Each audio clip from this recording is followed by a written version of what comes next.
I'm Rabbi Aaron Meyer, Senior Rabbi at Temple Emmanuel of South Hills, and I'm so grateful that we can be together after a long week. I'm so grateful to see friendly and familiar faces, even if on Zoom. Keeping these connections between our faith communities and between us as human beings is so important now as ever. As the Jewish community says goodbye to Shabbat, our day of rest, Rabbi Emily Meyer and I will offer the traditional blessings over that separation and a wish for a good week ahead. I'm the Reverend Noah Evans. I'm the rector, the pastor of St. Paul's Episcopal Church in Mount Lebanon. And today I'll be sharing the 23rd Psalm, which is our assigned text for church on Sunday morning, and several prayers from the prayer book in my tradition. And I'm a Reverend Jim McGaw from the Unitarian Universalist Church of the South Hills, also known as Sunny Hill. And I'm going to be sharing with you a song written by Holly Neer called I Am Willing, which speaks to the need to find hope, and especially finding hope in those who have come before us and dealt with hardships and challenges. And I'm the Reverend Laura Strauss of Sunset Hills United Presbyterian Church. I'll be sharing with you this evening a reading from Barbara Mahaney as we look at how we might hold on to the sacred in the midst of our ordinary, where we may have a space of sacred rest even in our work week. Shabbat, our day of existential rest and reflection, offers us an opportunity to recharge for the week ahead. We join now in the traditional blessing, saying goodbye to our friend, concluding with a prayer for Eliyahu HaNavi, the prophet and herald of the Messianic age and a promise of better days to come.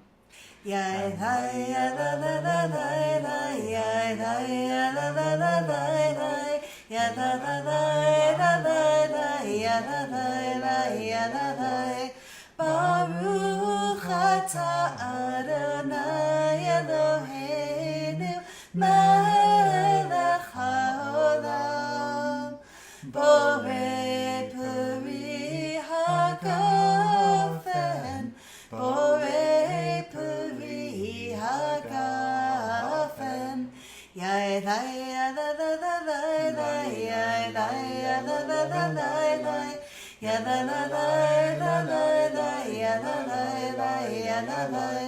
Baruch atah Adonai Eloheinu melech haolam borei minei v'samim borei minei v'samim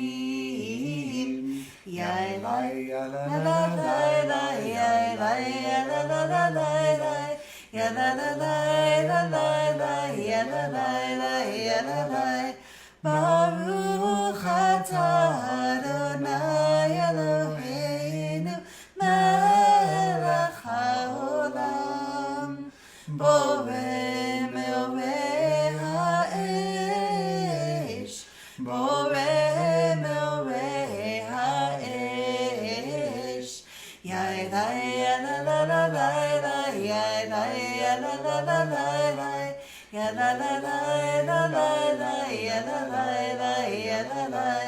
Baruch atah Adonai Eloheinu melech haolam hamavdil ben kodesh lechol hamavdil ben kodesh lechol Eliyahu HaNavi Eliyahu HaTishbi Eliyahu HaGiladi B'mehera v'yameinu yavo eleinu Mashiach ben David Mashiach ben David. Shavua Tov. Have a great week. Shavua Tov. A prayer from the Book of Common Prayer of the Episcopal Church, from the Compline, the evening service. Keep watch, dear Lord, with those who work or watch or weep this night, and give your angels charge over those who sleep. Tend the sick, Lord Christ. give rest to the weary. Bless the dying, soothe the suffering, pity the afflicted, shield the joyous, and all for your love's sake. And the 23rd Psalm, which is the psalm that's assigned for tomorrow, for Sunday in the Episcopal Church. A connection to the tradition that teaches us that God is with us in times that are dark, times that are scary, times like these. The Lord is my shepherd, I shall not be in want. He makes me lie down in green pastures and leads me beside still waters. He revives my soul and guides me along right pathways for his name's sake. Though I walk through the valley of the shadow of death, I shall fear no evil, for you are with me. Your rod and your staff, they comfort me. You spread a table before me in the presence of those who trouble me.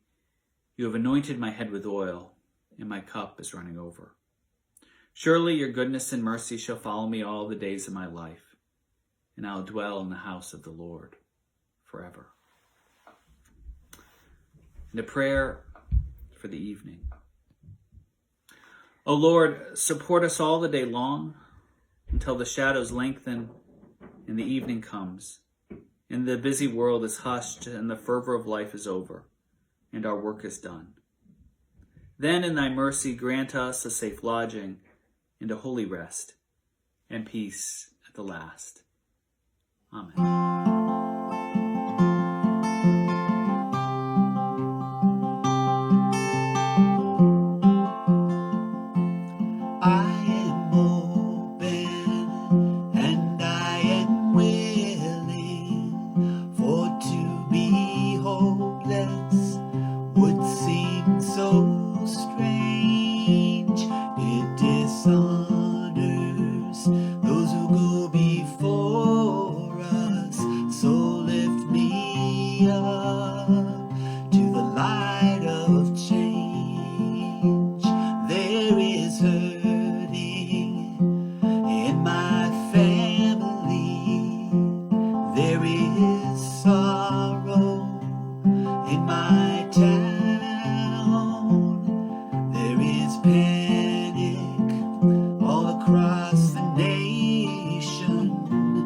There is wailing, oh.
from Barbara Mahaney, columnist at the Chicago Tribune.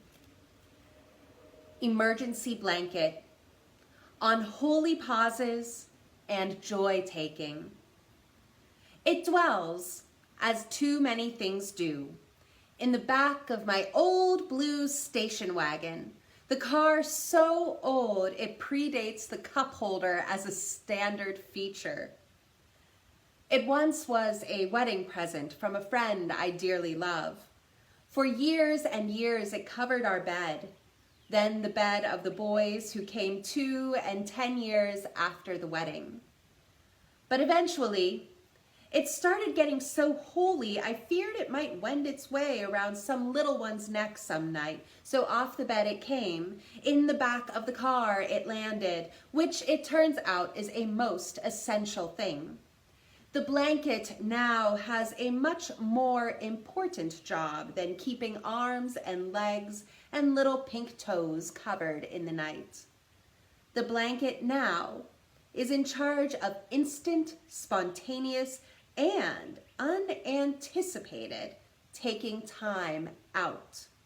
The blanket indeed is for emergencies. Emergency blanket, that's what the safety guide calls it. Scold us to keep one in case of emergency. Just so happens that in my old wagon, those screeching brakes are often involved.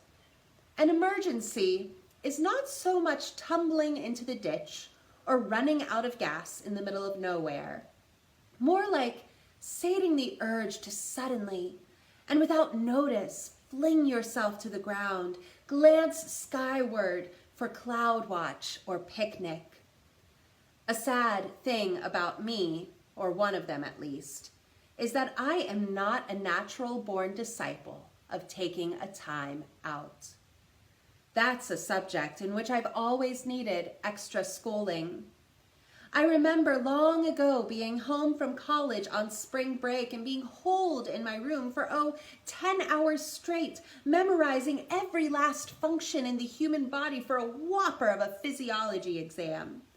I remember my papa, a man known to keep his fingers to the keyboard for sessions that routinely went late into the night, coming to my room, practically nabbing me by the neck, offering forth one of his famous papa-isms. The wise man says, he who keeps his nose to the grindstone gets nothing but a sharp nose. And so he ushered me out the door, down the stairs, and off to some silly movie. I still need prompts. I still need Post-its stuck around my life, reminding me that not every hour need be for getting something done. I still need, basically, someone grabbing me by the neck, point me down the stairs, turn me in the direction of silly movies. My papa's not around anymore, so I keep my blanket near at hand. In fact, I travel 12 months a year with my holy blanket.